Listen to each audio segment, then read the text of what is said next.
آپ اولاد کے لیے لکھ سکتے ہیں رب ارحمہما کما ربیانی صغیرہ. یہ اولاد اپنے والدین، آپ اولاد کو یہ دعا سکھائیے بھی اور اولاد کو یہ دعا ریکویسٹ بھی کیجئے کہ میرے لیے دعا کیا کرو. یعنی رب ارحمہما کما ربیانی صغیرہ، اے میرے رب، اے ہمارے رب، ہماری والدین پر اسی طرح رحم فرمائیے جس طرح انہوں نے مجھ پر رحم فرمایا تھا جب ہم چھوٹے تھے. اب اس دعا میں لیکن ایک خطرناک لاک یہ لگا ہوا ہے کہ بالکل اسی طرح رحم فرمائیے گا جس طرح انہوں نے مجھ پر رحم فرمایا تھا جب ہم چھوٹے تھے. تو جیسا آپ نے معاملہ اپنے بچوں کے ساتھ کیا تھا ویسا ہی ان کے ساتھ ہو. یعنی آپ کے بچے آپ کے لیے کہیں گے کہ جیسا ہماری امی نے ہمارے ساتھ معاملہ کیا تھا اور ہمارے ابو نے ہمارے ساتھ معاملہ کیا تھا، کما ربیانی صغیرہ، یہ دعا ہے. یہ رب ارحمہما کما ربیانی صغیرہ بہت، مطلب میں اس دعا کو، یہ میرے والد صاحب نے مجھے دعا یاد کرائی، میں ان کے لیے مانگا کرتا تھا، پھر ایک موقع پہ میں نے اپنے بچوں کو یاد کرائی اور میں اس دعا کے اوپر ایک دن غور کر رہا تھا اور میں ہل گیا. کیونکہ جب میں اپنے والد کے لیے مانگا کرتا تھا میں بڑے کانفیڈنس سے مانگتا تھا. مجھے یعنی میں نے اس پہ غور کیا، میں نے کہا جب میں نے یہ غور کیا کہ اس کے اندر تو یہ لاک لگا ہوا ہے تو بڑی خطرناک دعا ہے کہ یا اللہ ہمارے والدین پہ رحم فرما بالکل اسی طرح جس طرح انہوں نے ہم پر رحم فرمایا تھا جب ہم چھوٹے تھے. تو میں اپنے پورے کانفیڈنس کے ساتھ اپنے والد صاحب کے لیے دعا مانگ سکتا ہوں، کیونکہ واقعتاً میں نے انہیں پوری زندگی میں غصے میں نہیں دیکھا. میں نے اپنے والد صاحب کو کبھی غصے میں نہیں دیکھا، کبھی شاؤٹ کرتے ہوئے نہیں دیکھا، کبھی کسی پر بھی نہیں. ایسا نہیں مجھ پر، کسی پر بھی. اور ایسا نہیں ہے کہ وہ کوئی ان کی بہت ہی کمزور personality, was a very firm, very strong personality. مطلب وہ ماشاءاللہ ان کا یعنی وہ کافی یعنی لیڈرشپ کوالٹیز ان کی بہت ماشاءاللہ ٹھیک ٹھاک تھیں، یعنی بڑی بہت سوشل لیڈر بھی تھے. لیکن جب میں نے اپنے اولاد کو یہ دعا یاد کرائی تو میں بس اس کے ساتھ جو دعا ہمیں اپنے لیے مانگنی چاہیے، اللہم حاسبنی حسابا یسیرا، اللہم حاسبنی حسابا یسیرا، اے اللہ ہمارے ساتھ آسان حساب کا معاملہ آسان فرما، حساب کا معاملہ آسان فرما. یہ وہ دعا ہے جو مطلب عشرہ مبشرہ اپنے لیے مانگا کرتے تھے، پیغمبر اپنے لیے مانگا کرتے تھے، اللہم حاسبنی حسابا یسیرا. تو ہمیں اس احساس کے ساتھ ایک یعنی ہم احساس کی قوت کے ساتھ یہ دعا مانگنے کی توفیق ہمیں اللہ کرے کہ مل جائے. تو یہ دعاؤں کی اپیل کریں، وہ دعائیں لکھ بھی دیں چاہیں تو، اردو میں بھی لکھ دیں، انگریزی میں لکھ دیں، عربی میں لکھ دیں. یہ ایک جو ہے اچھا، یہ جو ہم نے کام کیا اب تک، یہ کام ہم نے اپنے آپ کو پریپیئر کرنے کے لیے کیا. یعنی اگر یہ بات کی جائے کہ ہم یعنی دیکھیں، اب میں دوبارہ پیچھے سے اس کو جوڑتا ہوں. تربیہ کے کانٹیکسٹ میں آپ اپنی اولاد کی تربیہ کا حق ادا نہیں کر سکتے جب تک ڈیتھ کو موضوع نہ بنائیں. وہ فیملی جس میں ڈیتھ پہ کانورسیشن ہوئی ہی نہیں ہے، بچہ کہتا ہے موت کیا ہوتی ہے، میں کیسے مروں گا، آپ کیسے مریں گی، ہم کب مریں گے، تو ماں فوراً منہ پہ ہاتھ اللہ نہ کرے اور اس کو بند کر دیتی ہے. یہاں تربیہ اپنی یعنی جس طرح تربیہ کو ہمارے شعور میں اور ہمارے محسوسات کے ڈومینز میں تربیہ کو جو کام کرنا ہے وہ تربیہ ہو نہیں پائے گی. یہ تربیہ ناقص رہے گی، یہ تربیہ ادھوری رہے گی، یہ تربیہ اپنی کہہ لیجئے کہ یہ بڑی کمزور سی تربیہ ہوگی. یعنی ڈیتھ کے بغیر تربیہ کا کوئی تصور ایگزسٹ نہیں کرتا. ڈیتھ کے تصور کو ہمیں ڈسکس کرنا ہوگا. تو ہم یہ کام کیوں کریں، اس کی بات ہم نے کر لی. کیسے کریں ہم نے اب اس کی بات کر رہے ہیں، اس پہ میں ابھی بعد میں جاؤں گا. اور اس میں نے کہا کہ میں نے 7 اسٹیپس میں نے لکھے ہیں، اور آپ دیکھیے کہ 3 اسٹیپس وہ ہیں جن کا تعلق صرف اور صرف اپنے آپ سے ہے. یہ کوالیفائی کرے گا کہ اب آپ اس پہ کام کریں. ٹھیک ہے، اب ہم آتے ہیں اگلے اسٹیپ پر. اگلا اسٹیپ ہے کہ نماز جنازہ کی جو دعا ہے، کیا دعا ہے نماز جنازہ کی؟ اللہم اغفر لحینا ومیتنا وشاہدنا وغائبنا وصغیرنا وکبیرنا وذکرنا وانثانا اللہم من احییتہ منا فاحیہ علی الاسلام ومن توفیتہ منا فتوفہ علی الایمان. تو یہ جو دعا ہے اس دعا کا جو مفہوم ہے، اس میں ایک بڑی اہم بات میں آپ کو بتاؤں، جو نماز جنازہ ہے، نماز جنازہ کی پوری دعا جو ہے، اگر اس کی ہم کمپوزیشن دیکھیں تو اس کے اندر بڑا حصہ وہ ہے جس میں ہم اپنے اوپر کام کر رہے ہیں۔ نماز جنازہ جو ہم پڑھتے ہیں وہ دعا جو ہے اس کا ایک پارٹ ہے جو ہم اس کے لیے کہتے ہیں کہ اس کے ساتھ اس پہ رحم فرما، اس کے اللہم اغفر لحینا و میت، یعنی ہم، لیکن اس کا جو بڑا پارٹ ہے، آپ اس کی پوری دعا کا ترجمہ نکالیں، اس کا مفہوم اپنے ذہن میں رکھیں تو آپ کو پتہ لگے گا یہ تو میں اپنے آپ کو، اصل میں یہ کسی کا بھی انتقال جو ہے وہ میرے لیے نصیحت ہے، کسی کا بھی انتقال جو ہے وہ میرے لیے موت کی یاد کو دوبارہ سے تازہ کرنے کی ایک ریزن ہے۔ تو جب ہم نماز جنازہ میں شریک ہوتے ہیں تو یہ دعا، آپ اس دعا کا ترجمہ نکالیں، آپ حیران رہ جائیں گے۔ اپنے لیے دعا مانگ رہے ہیں آپ اصل میں، اور اس کے لیے بھی مانگ رہے ہیں، لیکن اپنے لیے مانگ رہے ہیں، کیونکہ اصل میں تو وہ تو اپنے اعمال ساتھ لے کے گیا ہے، آپ اپنی فکر کریں جناب۔ اگر آپ نماز جنازہ میں 100% صرف اسی کی فکر کر رہے ہیں تو یہ نماز جنازہ کا مقصد نہیں ہے۔ نماز جنازہ کا مقصد یہ ہے کہ آپ کچھ فکر اس کی کریں اور زیادہ فکر اپنی کریں۔ نماز جنازہ میں شریک ہر بندہ اپنی فکر کرنے کے قابل ہو جائے، یہ اس کا گول ہے۔ اصل میں یہ ایونٹ ہے ہی اس لیے، ایونٹ کہہ لیں، فیونرل کہہ لیں، کچھ بھی، یہ جو پوری سچویشن ہے، ہم سب نماز جنازہ میں شریک ہو رہے ہیں اس لیے تاکہ ہم اپنی فکر ٹھیک طرح سے، ٹھیک بنیاد پر کرنے کے قابل ہو جائیں، یہ ہے اصل۔ تو اس کو بہت شعور کے اندر اس کے اوپر ڈسکشن ہونا چاہیے، اس کے کانٹینٹ کو پورا ہمیں اس کا پرنٹ آؤٹ نکالنا چاہیے، ہمیں اس کو وائٹ بورڈ کے اوپر اس کے فریزز لکھنے چاہیے، پھر اس کو انڈر لائن کرنا چاہیے، پھر اس کے کی ورڈز لکھنے چاہیے، پھر اس کو ہم ڈسکشن میں لائیں، کسی سٹیج پر ہم اس کو ڈسکشن میں لائیں۔ اگر ہم پوری دعا کو ڈسکشن میں نہیں لا سکتے تو اس کا ایک چھوٹا سا فریز ڈسکشن میں لائیں۔ یعنی یہ جو دعا ہے جب ہم یاد کرائیں، ہمارے یہاں ہم نے ایک زیادتی یہ کی ہے قرآن کے ساتھ بھی اور دعاؤں کے ساتھ بھی، وہ دعائیں جو عربک میں ہیں ہم نے وہ رٹوا دی ہیں، اور اس کے مفہوم، اس کی معنویت، وہ ہمارا شعور اس کی معنوی تاثیر کو قبول کرنے سے فارغ ہے۔ ہم اس کی کسی درجے پر صوتی، جو اس کی صوتی برکتیں ہیں ان کو تو ہم کسی درجے پر شاید وصول کر رہے ہوں، جبکہ اس کا تعلق بھی ہمارے نفس کی پاکیزگی کے ساتھ ہے۔ ہم جتنے مطہر ہوں گے اتنی ہم اس کی صوتی برکات کو زیادہ گہرائی میں وصول کریں گے، لیکن اس کی جو معنوی تاثیر ہے، یعنی یہ کیا، یعنی دعا کا مطلب یہ ہے you are seeing something to your lord, you are expecting, you are expressing your expectations, you are seeing something, you are, یعنی وہ جو کنفیشنز ہیں، وہ جو اپیل ہے، وہ جو کہہ لیجیے اپلیکیشن ہے جو خدا کی بارگاہ میں آپ نے بھیجی ہے، اس اپلیکیشن میں کہا کیا تھا وہ تو ہمیں نہیں پتہ۔ تو یہ ہمارا تھرو آؤٹ ہمارا یہ معاملہ ہے، ہماری نمازوں میں ہم نماز کو نہیں جانتے کہ اس میں ہم بول کیا۔ عربک جاننا ایک الگ بات ہے، میں عربک جاننے کی بات نہیں کر رہا، لیکن ان دعاؤں کے لفظی ترجمے اور ان دعاؤں کا جو پورا مفہوم ہے وہ تو کم از کم ہمارے ذہن میں آئے کہ اس میں ہم کہہ کیا رہے ہیں۔ عربک از اے ڈفرنٹ، وہ ایک الگ لیول ہے، میں ابھی اس کی بات نہیں کر رہا، اردو میں ہی اس کو ہم سمجھیں، یہ بہت اہم بات ہے۔ کمپلیٹ کہہ لیجئے ایک پیغام ہے اور ایک پورا ایک تصور ہے جو نماز جنازہ کی دعا اور اس پہ غور کرنے، اس پہ ڈسکشن کرنے سے ہمارے اندر پیدا ہوگا۔ پہلے اس کے اندر بھی پہلا کام یہ ہے کہ پہلے میں خود اپنے اوپر کام کروں کہ کیا مجھے نماز جنازہ کی دعا پوری یاد ہے، کیا مجھے نماز جنازہ کا طریقہ پورا پتہ ہے، کیا مجھے اس دعا کا پورا مطلب، معنی، مفہوم مجھے بہت اچھی طرح کلیئر ہے۔ اور دوسری بات، کوئی بھی کانٹینٹ چاہے وہ قرآن کا ہو، چاہے وہ رسول اللہ صلی اللہ علیہ وسلم کی دعا کا ہو، صرف ذہن کے لیے نہیں ہے۔ آپ بہت زیادتی کریں گے کہ کسی بھی دعا کو صرف سمجھیں، سمجھنا آدھا کام ہے، محسوس کریں، محسوس سمجھنا اگر ٹھیک سے نہ بھی ہو پائے محسوس ضرور کیجئے گا۔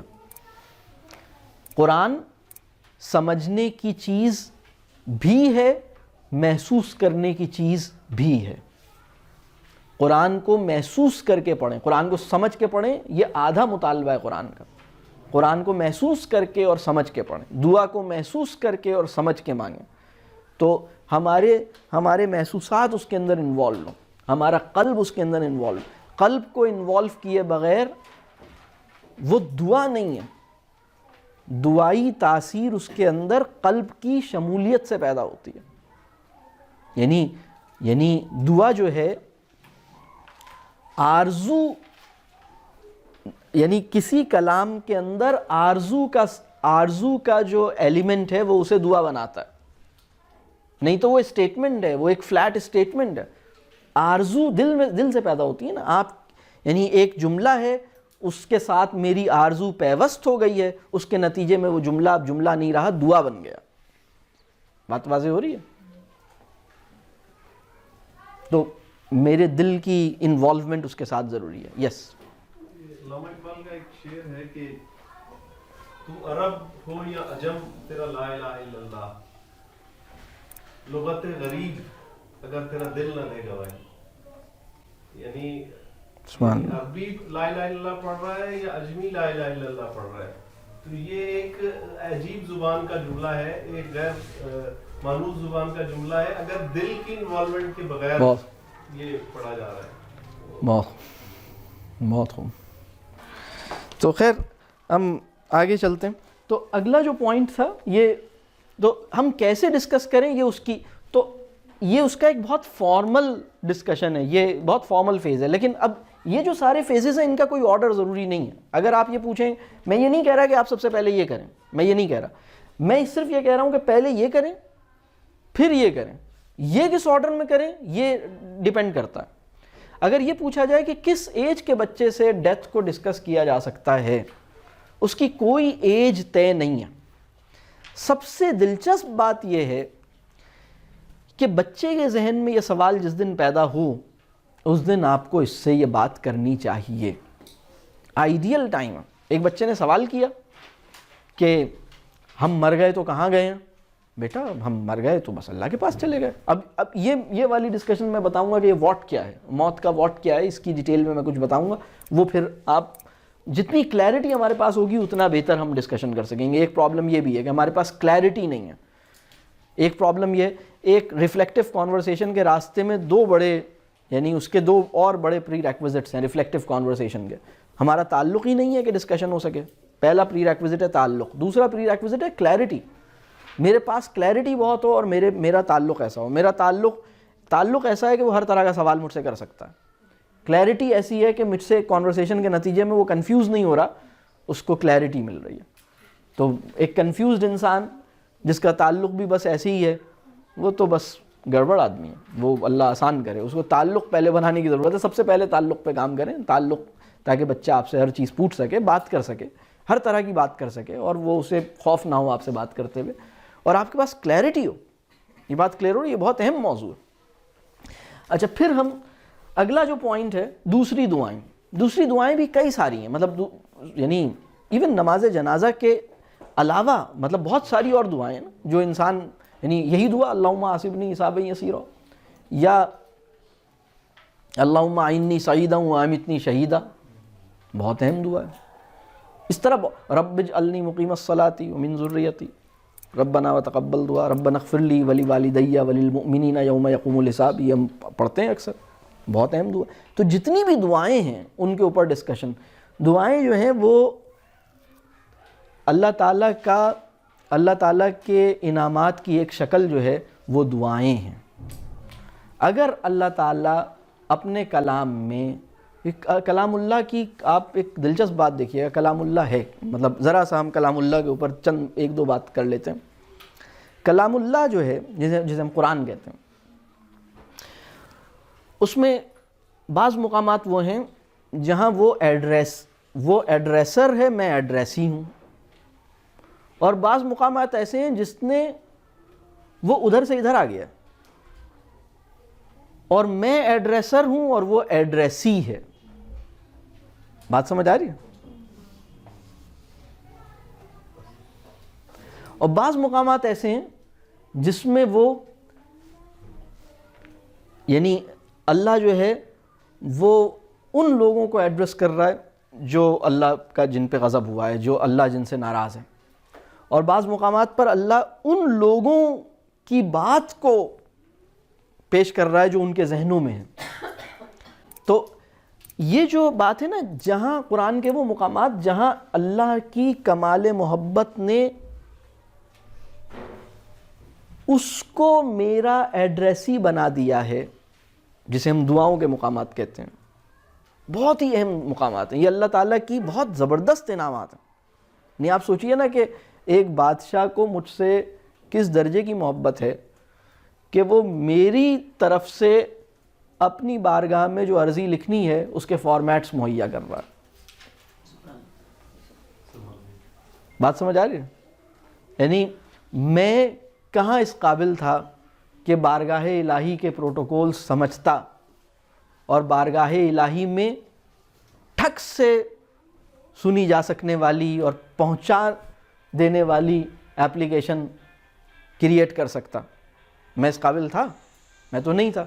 اس نے مجھے وہ پورے پروسیجرز اور فارمیٹس اور پورا اور وہ بنی بنائی ٹیمپلیٹس دے دی, بلکہ وہ تو ایگزیکٹلی سیمپلز دے دی. اس نے کہا بس اسی سیمپل پہ تم لو, اپنی سائن کرو اور بھیجو, ٹھک اویلیبل ہے. بہت زبردست بات ہے. یعنی اگر اللہ تعالیٰ ہمیں دعا کا طریقہ اور دعا کا صرف دعا کا طریقہ نہیں, دعا کا کانٹینٹ, اور پھر ساتھ میں آگے پیچھے مختلف مقامات پر یہ کہہ دیا بھائی مجھ سے مانگو, مجھ سے مانگتے کیوں نہیں ہو, مجھ سے مانگو, اس پہ الگ زور دے دیا. میں نے تمہیں دعاؤں کے بالکل پری اپرووڈ سیمپلز ہیں, اور ساتھ میں یہ بول رہا ہوں کہ بھائی ان کو بولتے ان سیمپلز کو استعمال کر کے میرے پاس بھیجتے کیوں نہیں ہو. اگر تمہارے ساتھ کوئی مسئلے ہیں تو تم مجھے یہ بھیجتے کیوں نہیں ہو, بھیجو. تو یہ جو دعائیں ہیں, چاہے قرآن کی دعائیں ہوں, چاہے رسول اللہ صلی اللہ علیہ وسلم کی دعائیں ہوں, دعاؤں کا جو کے اوپر جو ڈسکشن ہے نا, وہ بہت زیادہ بہت مفید ہو سکتا ہے, اور وہ اس پوری چیز کے لیے پریپیئر کر سکتا ہے. کیونکہ دعائیں جو ہیں, کوئی دعا ایسی نہیں ہے,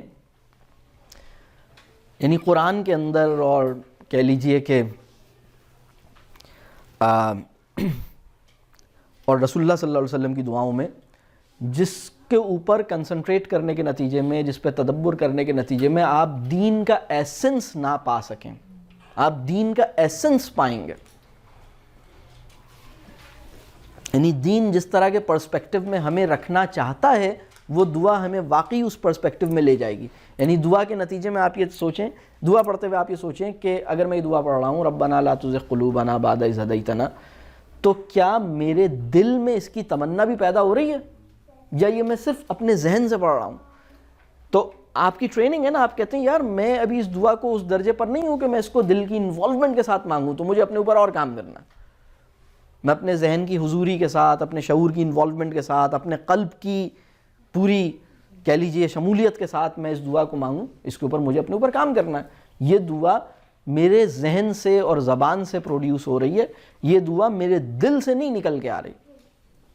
تو اس کو آدمی اپنے اوپر کام کرتا ہے, لیکن اس کو یہ بتا دیا کہ یہ سٹینڈرڈ ہے, اپنے دل کو اس لیول پر لے آؤ کہ اس سے یہ جذبہ اور یہ تمنا پروڈیوس ہو. دعا یہ ہے نا, یعنی جب قرآن کے اندر ایک دعا لکھی ہوئی ہے تو یہ مجھے بتا رہی ہے کہ میں نے اپنے دل کی ٹریننگ اتنی کرنی ہے کہ میرے دل کی یہ تمنا پیدا ہو جائے. تو یہی ٹریننگ کا. اچھا, اب ہم اسی طرح ریفلیکٹیو کانورسیشن میں بہت سارے سوالات آئیں گے. ریفلیکٹیو کانورسیشن آئیڈیلی وہاں سے شروع ہوگی جہاں بچہ کویسچن کرے گا, اور بچہ بہت سے کویسچن کر سکتا ہے. مثال کے طور پر کوئی کویسچن بتائیں جو بچے نے کیا ہو موت سے متعلق, بچے کا کویسچن بتائیے. مرنے کے بعد ہم اللہ کے پاس جاتے ہیں, تو ہم ابھی اللہ کے پاس نہیں ہیں کیا؟ سبحان اللہ, یہ ایک کویسچن ہے, بہت اچھا. اور بتائیے. جب میری نان کا انتقال ہوا تو میری بیٹی نے پوچھا تھا کہ جب پھپھو امی کا انتقال ہو گیا تو انہیں کہاں لے گئے, تو میں نے بتایا کہ اسلام قبرستان میں ان کو دفن کر دیا. پھر وہاں سے کہاں جاتے ہیں؟ وہاں سے کہاں جاتے ہیں, بہت اچھا. بہت جب یہ سب سوالات ہیں, اور ہر سوال جو ہے وہ گولڈن اپرچونٹی ہے جو انسان کی حقیقت اس کو بتا سکے. ہمارے پاس کلیئرٹی ہو, ہمارے اندر ٹیمپرامنٹ ہو, اور ان سوالوں سے ہم اریٹیٹ نہ ہوں, بلکہ اگر سوال کا جواب ہمیں نہیں آتا تو ہم اس سے کہیں ٹھیک ہے میں اب اس پہ سوچوں گا, یہ سوال تم نے مجھ سے کیا ہے لیکن میں اب اس کے اوپر میں ذرا سی ورکنگ کروں, یہ تمہارا سوال اتنا بڑا ہے میں چھوٹا ہوں, سوال بڑا ہے, تمہارے سوال کے قابل ہونے کے لیے مجھے تھوڑی سی مہلت دے دو کہ میں کچھ کام کر کے تمہارے سوال کے روبرو اپنے آپ کو کھڑا کرنے کی کوشش کروں. جی. میرے بچوں نے سوال کیا میری والدہ کے انتقال پہ کہ دادی جب کی عمر بڑی ہے اور نانی چھوٹی تھی تو ان کا انتقال پہلے کیسے ہو گیا, ان کا کیوں نہیں ہوا؟ یعنی بالکل یہ بہت اہم سوال ہے کہ وہ ڈیتھ کو ایج سے ریلیٹ کر رہے ہیں کہ نانی تو چھوٹی تھی, ان کا پہلے کیوں ہو گیا, دادی بڑی ہیں تو ان کا ابھی تک کیوں نہیں ہوا, یا کیوں ان کا بعد میں کیوں ہوا. ہو سکتا ہے کوئی اور صاحب خاندان میں نظر آئیں کہ فلاں ابھی تک زندہ ہے, ان کا کیوں نہیں ہوا, وہ لیٹ ہو گئے. اس طرح کے سوالات بچوں کے ذہن میں آ سکتے ہیں اور اس میں کوئی پریشانی کی بات نہیں, اس پہ ڈسکشن کرنا چاہیے. تو reflective conversation, ideally reflective conversation, دلچسپ بات یہ ہے کہ کوئی بچہ ایسا نہیں ہے جس کے ذہن میں لائف اور ڈیتھ کے سوال پیدا نہ ہوں. ریفلیکٹیو کانورسیشن انہی سوالوں کے ساتھ, انہی سوالوں کو اپرچونٹی کے طور پر لے کر اور اس سے کانورسیشن بلڈ اپ کرنے کا نام. یہاں پر یہ جو واٹ ہے نا, میں اس کے جواب میں بھی آؤں گا انشاءاللہ کہ ہمیں کچھ اینکرز ہیں, ان اینکرز کو ہمیں پہچاننا ہے. وہ یعنی کچھ اس کی تھوڑی سی بیک گراؤنڈ یہ بتا دوں کہ شعور جو ہے, شعور,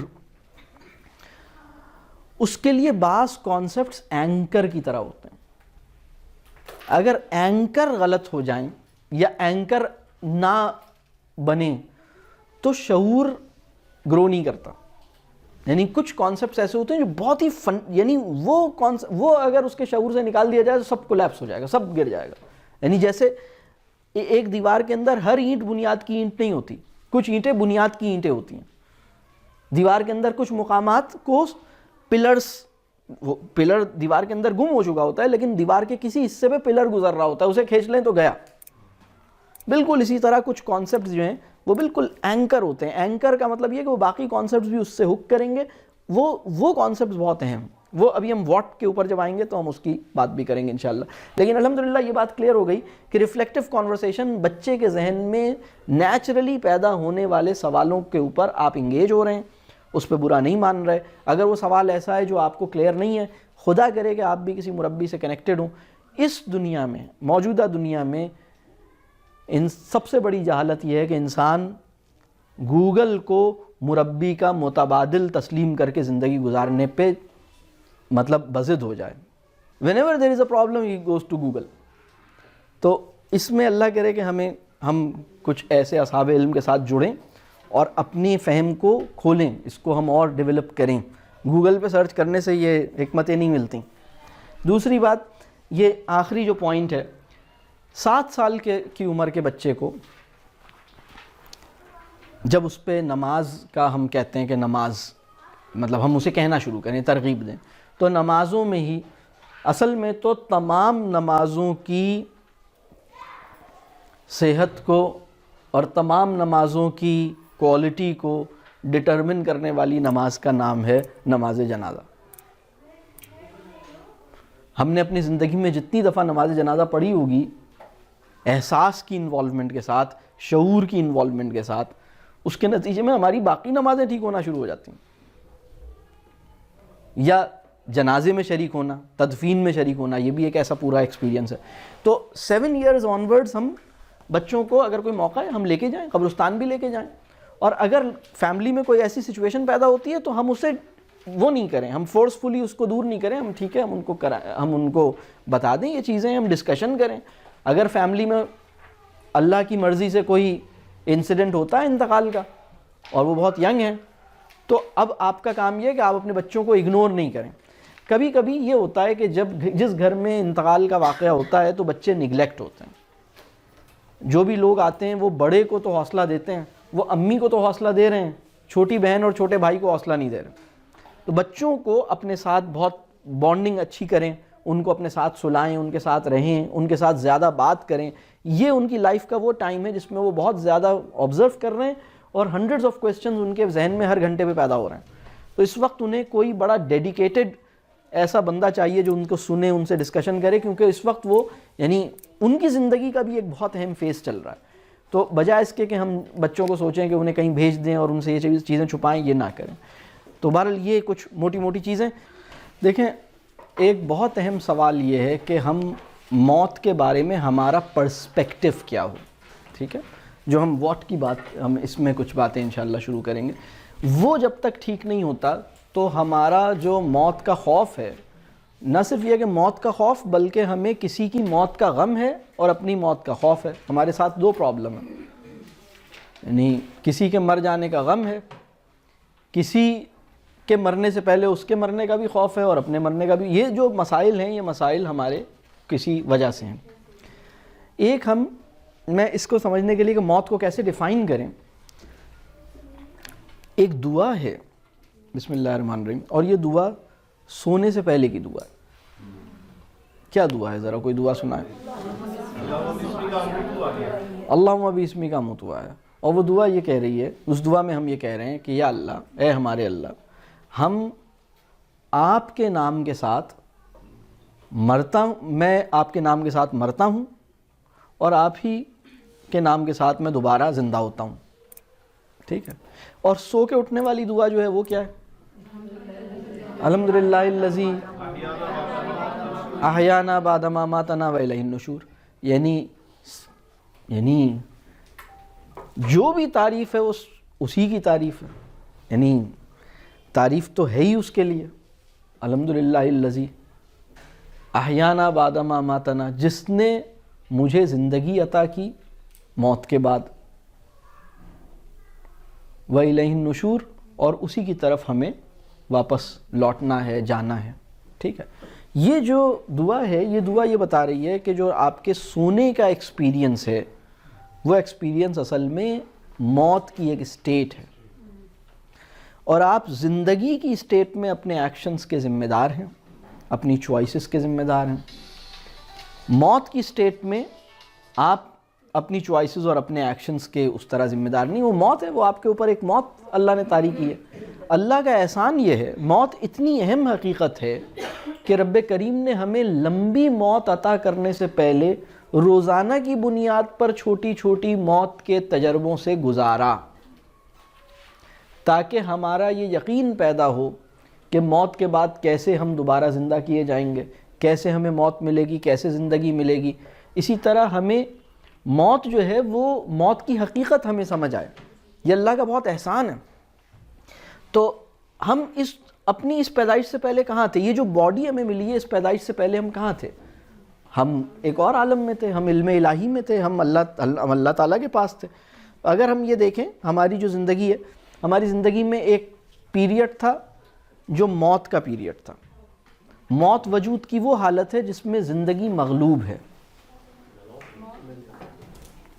پھر ہم وجود کی اس حالت میں آئے، تو زندگی وجود کی وہ اسٹیٹ ہے جہاں موت مغلوب ہے، اور پھر اس کے بعد دوبارہ ہمیں موت ملے گی اور پھر دوبارہ ہمیں زندگی ملے گی. تو ہماری لائف جو ہے وہ ایسی ہے کہ ہماری لائف میں ہم ایک اسٹیٹ آف ڈیتھ میں تھے، اس کے بعد ہم بورن کر دیے گئے، اور پھر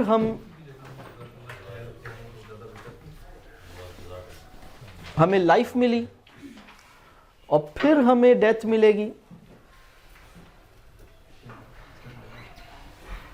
اور پھر ہمیں لائف ملی.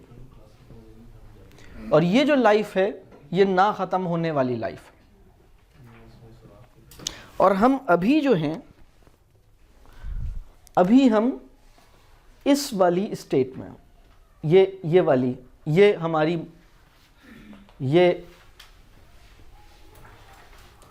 یہ ہمارا، ہم ابھی یہاں ہیں.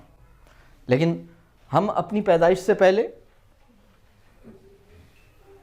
ہم تھے، اس کے بعد پھر ہم زندہ ہوئے. یہاں پر اللہ تعالیٰ ہمیں زندگی موت زندگی موت زندگی موت دیتا ہے.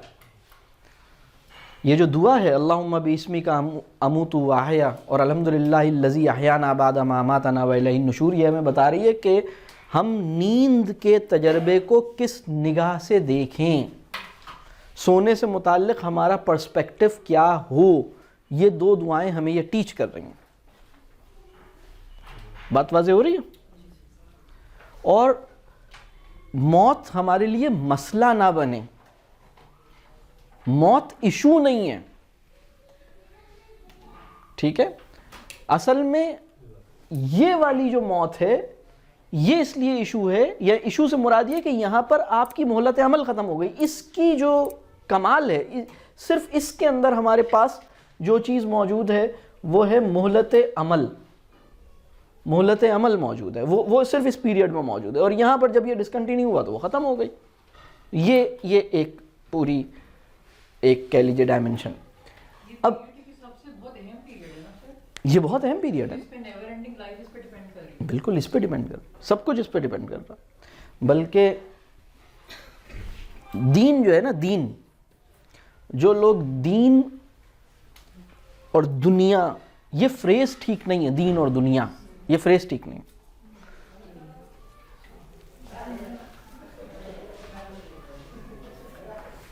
دین اسی دنیا کے اندر آپ نے کس پاتھ پہ چلنا ہے اس کا نام, اور وہ پاتھ آپ کو یوم الدین تک لے آئے گا. یوم الدین, یہاں یوم الدین ہے, یہ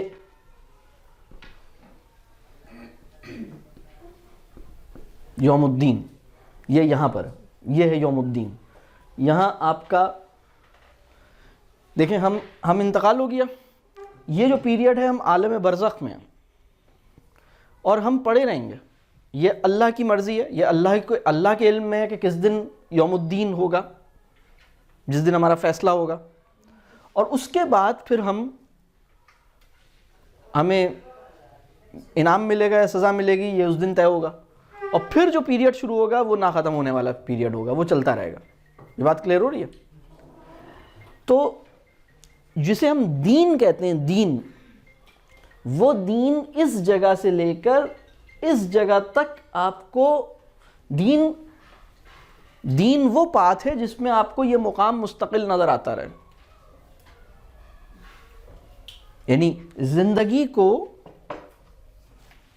اس پوائنٹ کو ذہن میں رکھتے ہوئے زندگی کو گزارنا, اور اس پوائنٹ میں آپ کو کامیابی عطا ہو جائے, اس پاتھ پہ چلنا, اس کو دین کہتے ہیں. تو یہ تو آپ اس میں چلیں گے نا, دین دنیا میں ہی چلیں گے دین کے اوپر. دین اور دنیا الگ چیزیں نہیں ہیں, یہ نادانی کی بات ہے. یہ چیز کو پورے طور پر نہ سمجھ سکنے کا نتیجہ ہے کہ ہم دین اور دنیا والا فریز الگ الگ کرتے ہیں. اصل میں یہ ایک ہی ہے, دین دنیا ہی کے اندر ہے دین. اور یہ یہاں سے لے کے یوم الدین کا مطلب یہ کہ وہ جو آپ نے پاتھ شروع کیا تھا, اب اس کی ڈیسٹینیشن اینڈ پوائنٹ آ گیا. اب آپ نے جو یہ کام کیا تھا, اب آپ کو یہاں آپ کو اس کا رزلٹ مل رہا ہے. آپ نے جس پروگرام میں آپ آئے تھے, اب آپ کو یہاں اس کا فائنل رزلٹ, سکسیس یا فیلئر, وہ آپ کو یہاں پتہ لگے گا. یوم الدین کی بات کریں, یہ یوم الدین ہے, یوم الدین. اسی لیے اس کا سٹارٹ اور اینڈ ہے, ورنہ تو ایک تو ایک ہی ہے. اور اصل میں چونکہ سب سے بڑا دن, یعنی پورے, یعنی دین جو ہے, دین کا جو کہہ لیجئے پوری, یعنی دین کی ساری انرجیز, دین کے سارے مطالبات, دین کی ساری ٹیچنگز, دین کے سارے کہہ لیجئے پروگرامز, دین کے اندر سارا کمپلیٹ پیکج, وہ اس کی طرف ڈائریکٹڈ ہے, اس کی طرف ڈائریکٹڈ ہے. اسی لیے اس کو یوم الدین کہہ رہے ہیں. لیکن دین تو یہاں سے سٹارٹ ہوا ہوا. اس دن آپ کو ملے گا سب کچھ, جو بھی ہوگا آپ کو پتہ لگ جائے گا جی کیا ہوا, میں نے اپنا معاملہ کیا کیا. اچھا, ہوتا یہ ہے کہ ہم جسے ہمارا جو موت کا پرابلم, یعنی جو پرابلم ہے وہ یہ ہے, جب ہمارا بچہ کینیڈا جاتا ہے پڑھنے کے لیے تو وہ اس کا بھی انتقال ہوتا ہے. انتقال کہتے ہیں ایک جگہ سے دوسری جگہ چلے جانا, منتقل ہونا. وہ بچہ جو کینیڈا جا رہا ہے اس کو بھی آپ انشاءاللہ تعالیٰ 20 سال میں 4-5 دفعہ اس سے ملیں گے. آپ زیادہ ملاقات نہیں ہوگی. کتنا ملیں گے اس سے؟ مطلب آپ ذرا ایوریج نکال لیں کہ جو لوگ باہر پڑھنے گئے ہیں ان سے آپ 20 ایئرز میں کتنی دفعہ آئے ہوں, اور وہ صرف پڑھنے تو نہیں جا رہا, 99% چانس یہ ہے کہ وہ پڑھنے کے بعد ادھر ہی رہ جائے گا. یا آپ کو کیا خیال ہے, 99% چانس یہ ہے کہ جس دن پڑھائی ختم ہوگی اگلے دن آ جائے گا؟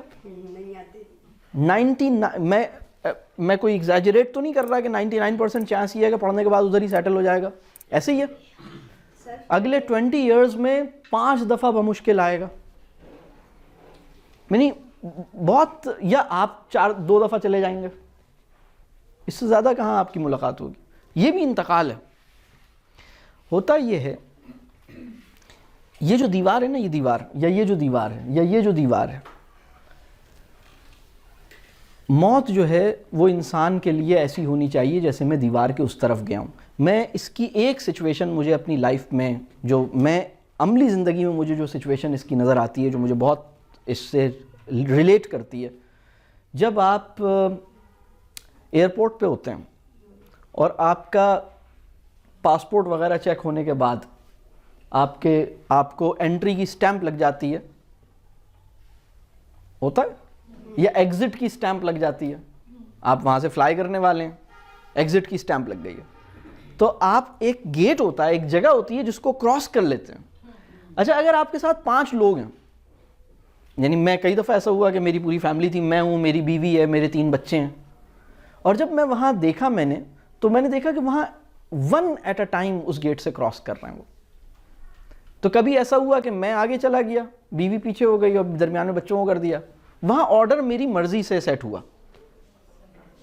کبھی ایسا ہوا میں سب سے پیچھے ہو گیا، بیوی کو آگے کر دیا، بچوں کو آگے کر دیا، ہم لوگ پیچھے ہو گئے.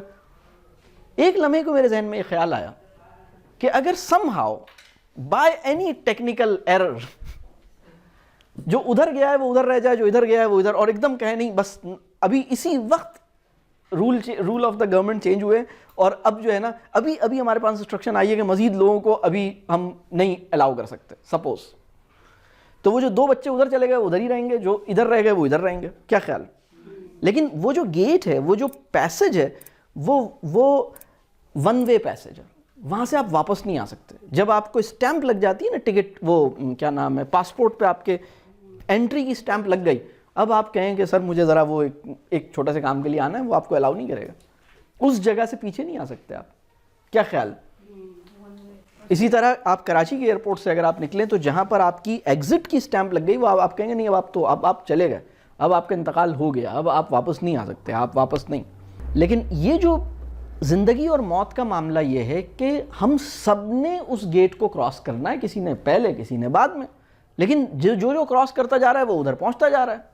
ہم یہ اصل میں ہوتا یہ کہ جب ہم اس پورے میٹافر کو قبول کر لیتے ہیں ایمان کے اعتبار سے، اور ہم کہیں کہ بھائی میرے پورے خاندان نے، ہم سب نے، 7 ارب انسانوں نے، ان سب کا ایک ٹائم آئے گا اور وہ سب اس پوائنٹ کو، اس چیک پوائنٹ کو کراس کریں گے اور وہاں سے ادھر جائیں گے، ایگزٹ کریں گے.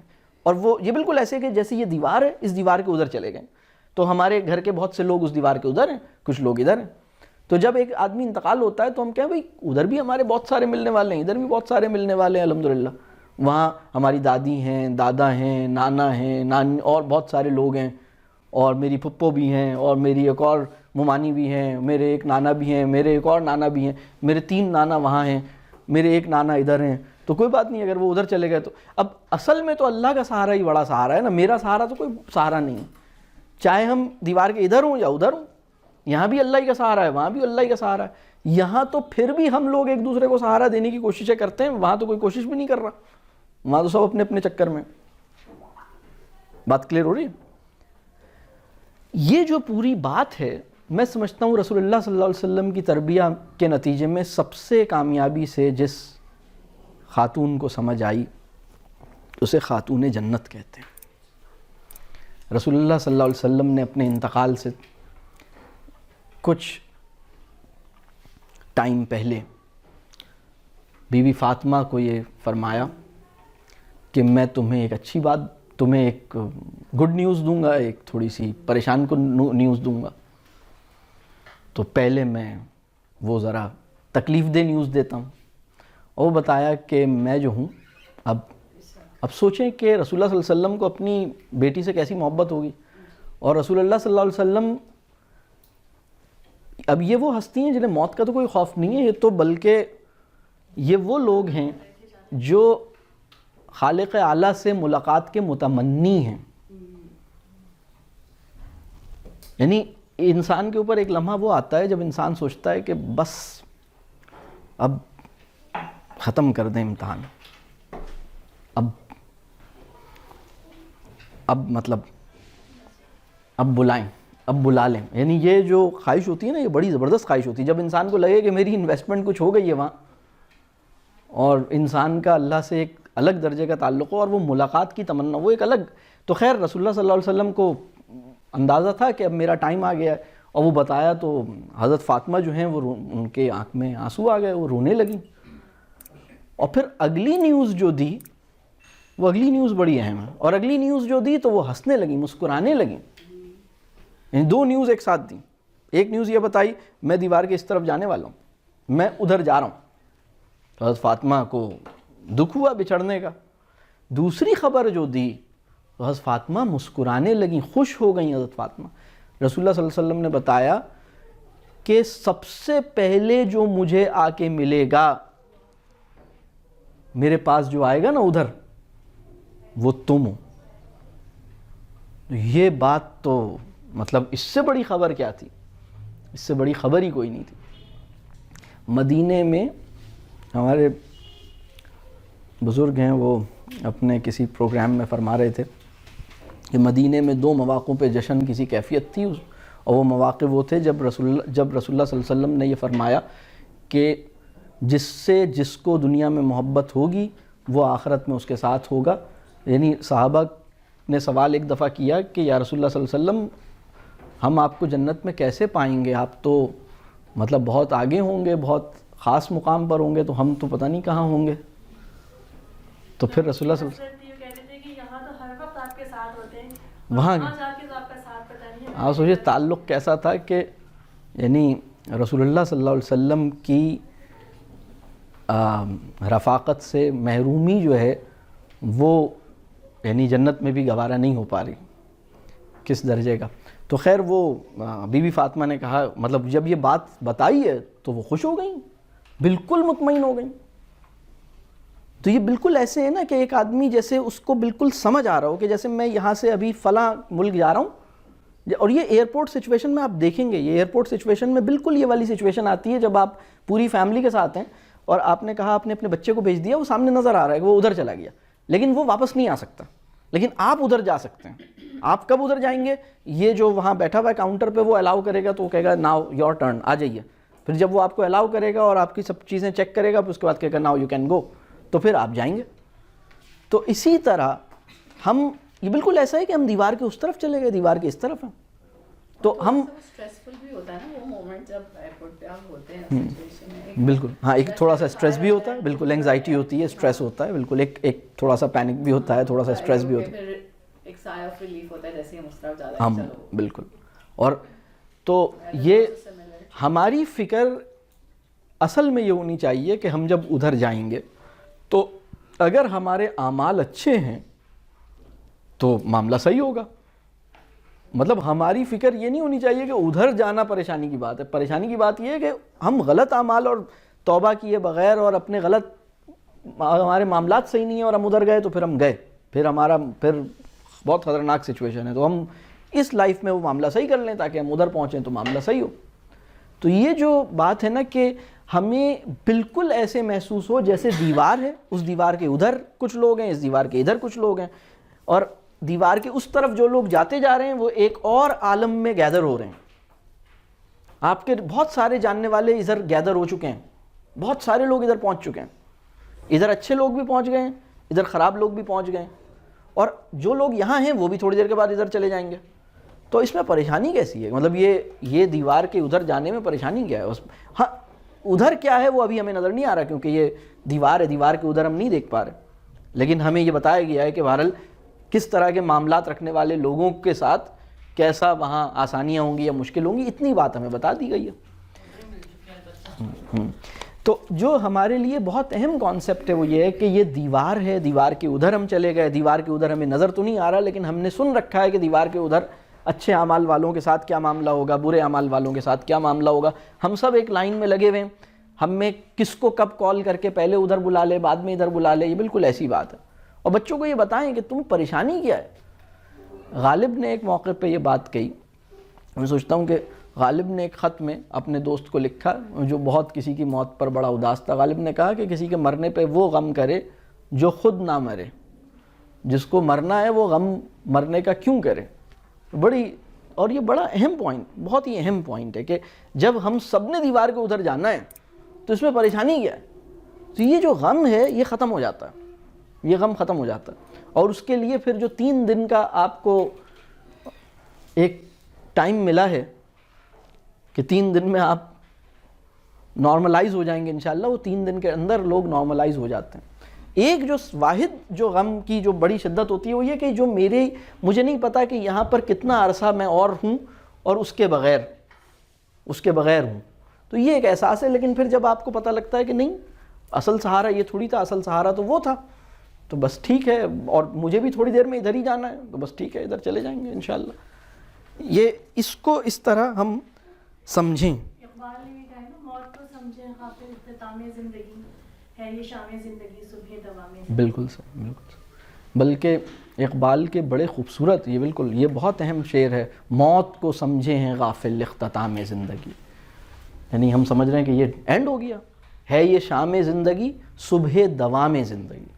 بلکہ اقبال کا ایک اور شعر ہے، موت تجدید مذاق زندگی کا نام ہے، خواب کے پردے میں بیداری کا ایک پیغام ہے. جوہر آدم عدم سے آشنا ہوتا نہیں، آنکھ سے اوجھل تو ہوتا ہے فنا ہوتا نہیں. اقبال. یعنی جب فرشتہ موت کا چھوتا ہے گو بدن تیرا، تیرے وجود کے مرکز سے دور رہتا ہے.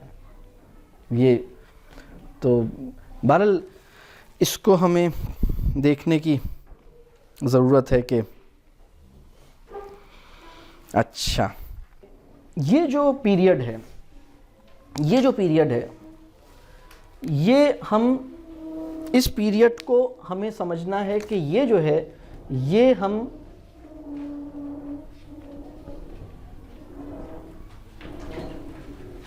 اسٹیٹ آف ایگزام میں، یہ جو پیریڈ ہے یہ اسٹیٹ آف ایگزام ہے، ہم حالت امتحان میں.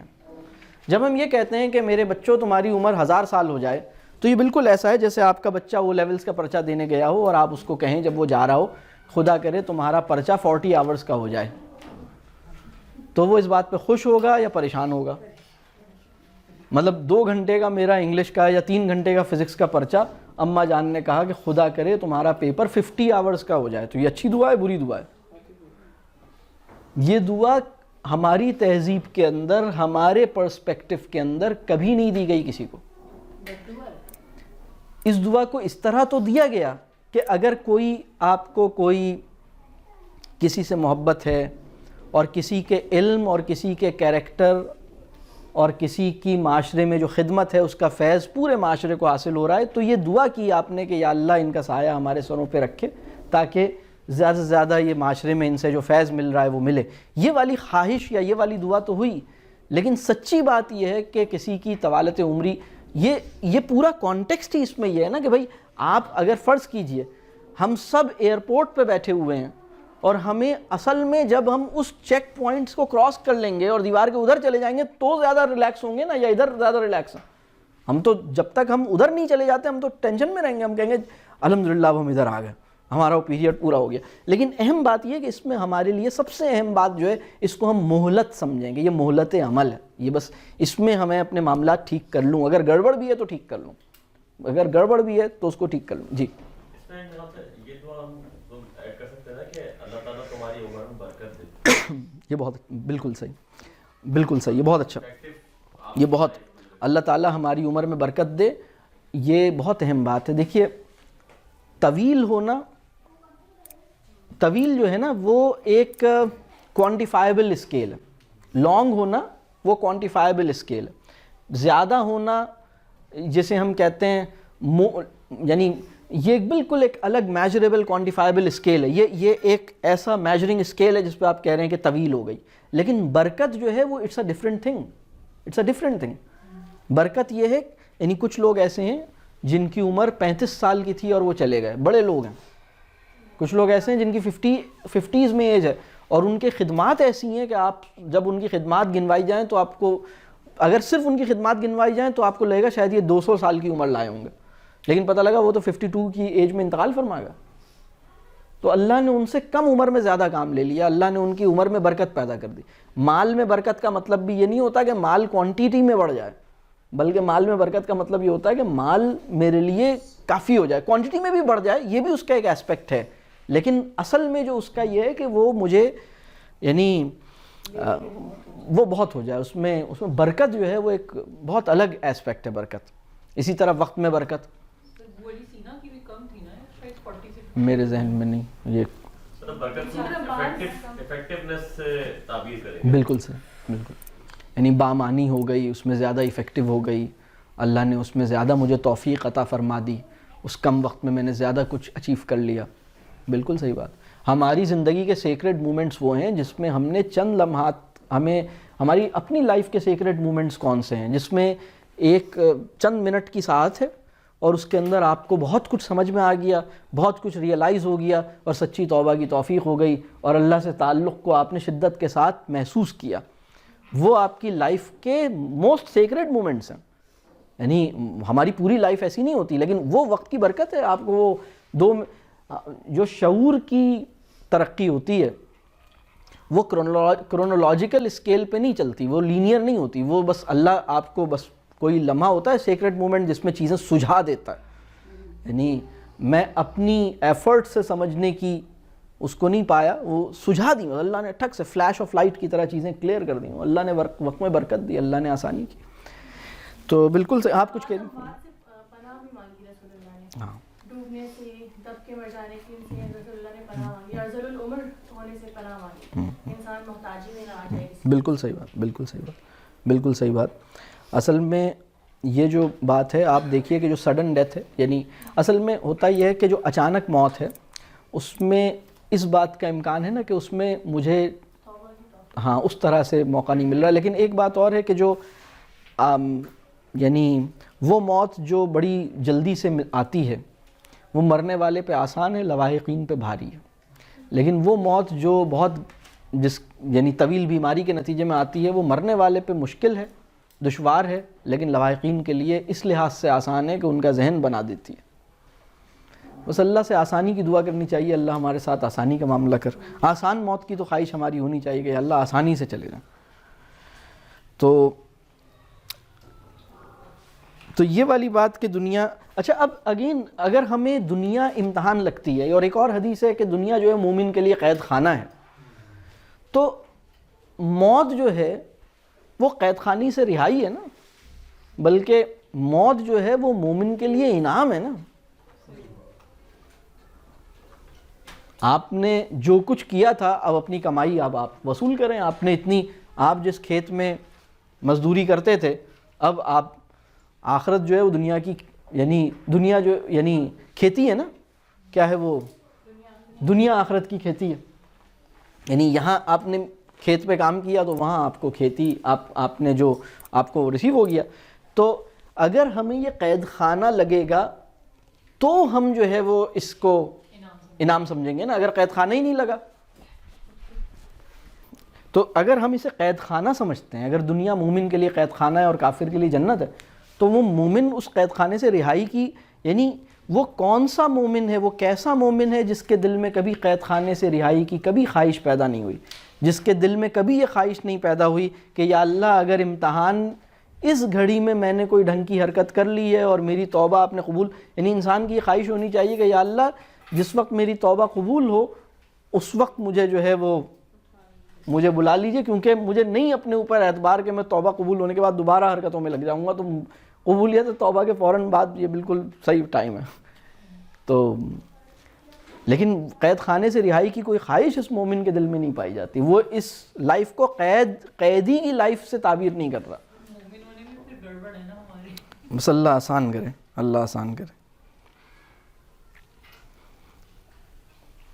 ایک اور چیز بھی, جب انسان کو یہ پتہ لگتا ہے نا کہ یہ میرا حالت امتحان ہے اور اس کی مجھے جزا یہاں ملنی ہے, اس میں ایک بات ہم اور اس بات کو سمجھیں کہ یہ جو دن ہوگا یہ دن وہ ہوگا جس دن کوئی, یعنی وہ جو ابھی ہم نے آیتیں سورہ عبس کی آیتیں تھیں جو ہم پڑھ رہے تھے, یوم یفر المرء, تو کوئی کسی کے کام نہیں آئے گا, بہن بھائی, میاں بیوی, ماں بیٹا, کوئی کسی کے کام نہیں آئے گا. تو اس دن انسان کے اندر ایک خواہش ہوگی اور بڑی عجیب خواہش ہوگی. آپ سوچئے وہ کیسا دن ہوگا جس دن ہمارے اندر یہ خواہش ہوگی کہ یا اللہ کاش وہ انسان جس نے مجھ سے اس لائف میں زیادتی کی تھی اور میں نے اس کا بدلہ لے لیا تھا, کاش میں اس کا بدلہ نہ لیتا, اور اس نے جو زیادتی مجھ سے کی تھی اس سے وہ اور زیادہ زیادتی مجھ پہ کرتا. جس نے میری غیبت کی تھی کاش وہ اور غیبت کرتا اور میں اس کی جواب میں غیبت نہ کرتا. جس نے مجھے زیادتی کی تھی وہ اور زیادتی کرتا اور میں اس کا بدلہ نہ لیتا, کیونکہ اس کا جو ریوارڈ مجھے یہاں مل رہا ہے, یہاں تو کوئی میرے کام نہیں آ رہا, لیکن یہاں جو اس کا فائدہ مجھے مل رہا ہے, کاش اس دن میں لوگوں سے جو میں نے بدلہ لیا وہ میں بدلہ نہ لیتا. آپ سوچیں وہ کیسا دن ہوگا. کاش اس دن جو میں نے لوگوں کو اپنا ٹٹ فار ٹیٹ کیا میں نہ کرتا, میں کہتا میں اس کو چھوڑ دیتا, اس دن کے لیے چھوڑ دیتا, اس دن پہ انویسٹمنٹ اپنی کر دیتا اس کو. کیسا دن ہوگا وہ. انسان کو محسوس ہوگا کہ جتنے لوگوں نے اس دنیا میں اس کی غیبت کی ہے اور اس کا نقصان کیا ہے, اس کا رتی برابر بھی اس کو نقصان نہیں ہوا, وہ صرف اس جگہ کا نقصان تھا, اس جگہ کا نقصان تھا. مومن کا کوئی نقصان ہو ہی نہیں سکتا, اس لیے کہ وہ جو نقصان ہوا ہے اس کا, یا تو وہ نقصان مطلب اگر وہ اس دنیا میں کوئی کمپنسیٹ نہیں کر رہا تو یہاں تو اس کو بڑھ کر ملے گا نا. اگر وہ اس پہ راضی ہو جائے, وہ کہ ٹھیک ہے آپ کی گاڑی پہ کسی نے ہٹ کیا, آپ نے کہا السلام علیکم, کوئی بات نہیں, جزاک اللہ, آگے بڑھ گیا, تو آپ کو یہاں اس کا فائدہ ہوگا یا نہیں ہوگا. لیکن اگر آپ نے کہا ایسی کم تیسی, روکو گاڑی کو, اور بیچ روڈ پہ روک کے آپ اس سے لڑنے لگ گئے اور اس سے آپ نے 500 روپے نکلوا لیے, میری گاڑی کا ڈینٹ صحیح کروں گا, اس دن آپ کو اندازہ ہوگا کہ ہاں یہ تو بس کلیئر ہو گیا آپ کا, بلکہ ڈینٹ 400 کا تھا, آپ نے 500 نکلوایا تو آپ کو 100 الٹے دینے پڑیں گے. لیکن اگر آپ نے اس کو چھوڑ دیا, لیٹ گو کہہ دیا, اور آپ نے کہا میں اللہ سے راضی ہوا, اللہ میرے لیے آسانی کرے, تو آپ کو ہر چیز کا یہاں ریوارڈ ملے گا. آپ سوچئے کیسی چیز ہے یہ. جو دعا نہیں قبول ہوئی اس کا بھی, جو دعا نہیں, دیکھیں جو دعا قبول, اصل میں بات یہ ہے دعا تو ہر ایک قبول ہوتی, قبول ہاں بالکل. قبول کہتے ہیں, قبول کرنا کہتے کس کو ہیں؟ قبول کہتے ہیں کہ آپ کی یہ ادا پسند آ جائے, آپ کی یہ بات مجھے اچھی لگے, یہ قبول کرنا ہے. میں اس بات کو پسند کروں, یہ قبول کرنا ہے. آپ نے ایک فرمائش کی, میں نے اس کو قبول کیا, اس کا میں نے آپ کی فرمائش پوری کی, وہ ایک الگ چیز ہے. مجھے آپ کی فرمائش پسند آئی, یہ قبول ہے. تو ہر دعا قبول ہوتی ہے, کوئی دعا ایسی نہیں ہے جو قبول نہیں ہوتی. لیکن ہوتا یہ ہے کہ رب کریم کی کمال مہربانی یہ ہے کہ وہ ہمیں وہ دیتا ہے جو ہمارے لیے اچھا ہوتا ہے. اگر رب کریم ایسا کرنا شروع کر دے کہ وہ ہمیں وہ دینا شروع کر دے جو ہم اس سے مانگے جا رہے ہیں, تو ہمارا کیا بنے گا سوچیں. ہمیں کیا پتا کہ جو ہم رب سے اپنے لیے مانگ رہے ہیں وہ ہمارے لیے اچھا ہے بھی یا نہیں ہے. میں رب کریم سے ایک چیز مانگ رہا ہوں, وہ میرے لیے پتہ نہیں اچھی ہے یا نہیں, یہ تو اسی کو پتا ہوگا. تو اس کی مہربانی ہے, اس کی کمال مہربانی ہے کہ وہ یہ ایسس کرتا ہے کہ جو میں مانگ رہا ہوں وہ میرے لیے ٹھیک ہے بھی یا نہیں, اور پھر وہ مجھے اس سے بچا لیتا ہے جو میرے لیے ٹھیک نہیں ہوتی, اور وہ مجھے دے دیتا ہے جو میرے لیے ٹھیک ہوتا ہے. مجھے یہ سمجھ میں نہیں آتا, یہ میرا مسئلہ ہے. یعنی اگر میری سمجھ میں یہ چیزیں نہیں آ رہی تو یہ میرا پرابلم.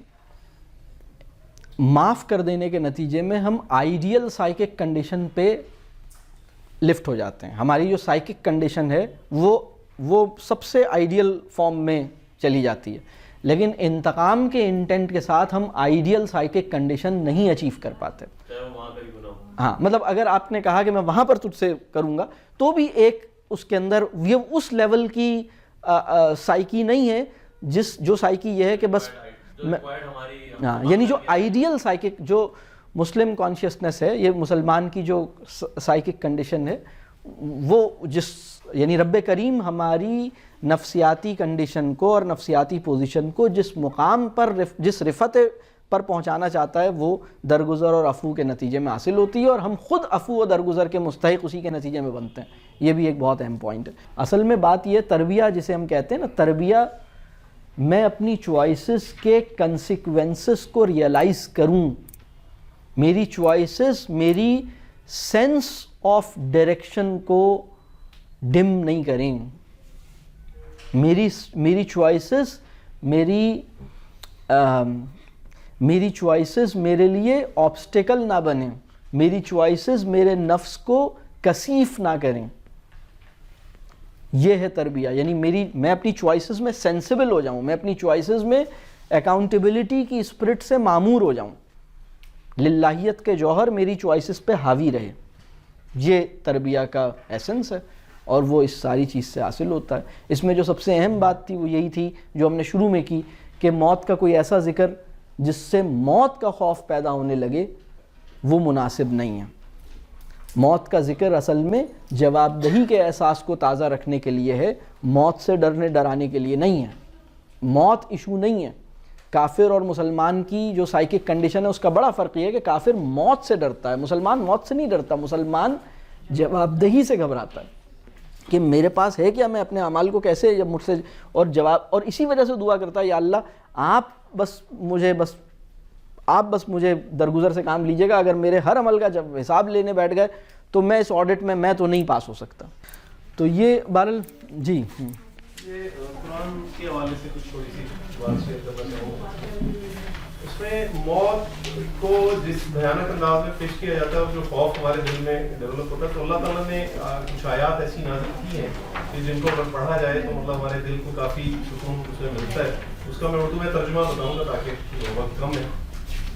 جن لوگوں نے یہ کہا کہ ہمارا پروردگار اللہ ہے پھر اس پر قائم رہے تو ان پر فرشتے نازل ہوتے ہیں اور یہ کہتے ہیں کہ نہ خوف کرو اور نہ غم کرو اور ان کو خوشخبری دیتے ہیں ان جنتوں کی جن کا ان سے وعدہ کیا جاتا ہے. سبحان اللہ. ہم دنیا کی زندگی میں بھی تمہارے دوست تھے اور آخرت کی زندگی میں بھی. یہاں پر وہ سب کچھ ہوگا جس کو تمہارا دل چاہے گا اور اس کے علاوہ بھی اللہ کے فضل سے اور چیزیں. یہ مطلب یہ اگر آیات یاد رہیں تو مطلب اور اس کو جو تناظر اللہ تعالیٰ نے دیا ہے کہ اللہ ہمارا رب ہے اور پھر اس پر قائم ہو جائے. دو سوال بچوں سے ریفلیکٹیو کانورسیشن میں اور لکھ لیں کہ وہ کرنے چاہیے. ایک تو یہ کیا یہ ممکن ہے کہ کوئی انسان کبھی نہ مرے؟ یہ سوال بچے سے کیجئے. کیا یہ ممکن ہے کہ کوئی انسان کبھی نہ مرے، ہمیشہ زندہ رہے؟ یہ ایک سوال بچے سے کیجئے. دوسرا سوال، اور اس پہ کانورسیشن کیجئے، اس کو کنکلوڈ کرنے کی کوشش نہیں کیجئے. دوسرا سوال یہ کیجئے اگر کائنات میں تمام انسان ہمیشہ زندہ رہتے اور کوئی کبھی نہیں مرتا تو یہ اچھا ہوتا یا برا ہوتا؟ وہ دنیا کیسی ہوتی جہاں لوگ پیدا تو ہوتے ہیں مرتے نہیں ہیں؟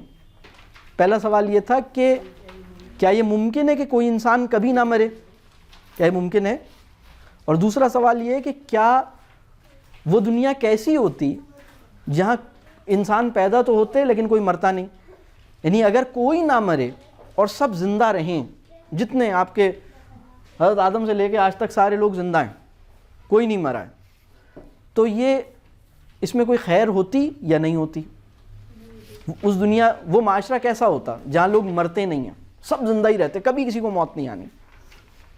اس کو ڈسکس کریں. اس سے موت کی جو یعنی موت کا جو یعنی موت کی جو جسٹیفیکیشن ہے، موت کا جو علمی ریشنیل ہے وہ ہمیں سمجھ میں آتا ہے کہ موت اس نظام کے اندر کتنی بڑی، موت زندگی کو کس طرح سے بامانی بناتی ہے. موت بھی اللہ کی رحمت ہے. موت اللہ کی رحمت ہے، آپ تصور نہیں کر سکتے. موت اللہ کی بہت بڑی رحمت ہے. تو بہرحال اللہ سے دعا کیجیے اللہ تعالیٰ آسان کرے. جزاک اللہ الخیر. اللہم حاسبنی حسابا یسیرا. رب کریم ہمارے لیے آسان حساب ہمارا کرے. جزاک اللہ الخیر.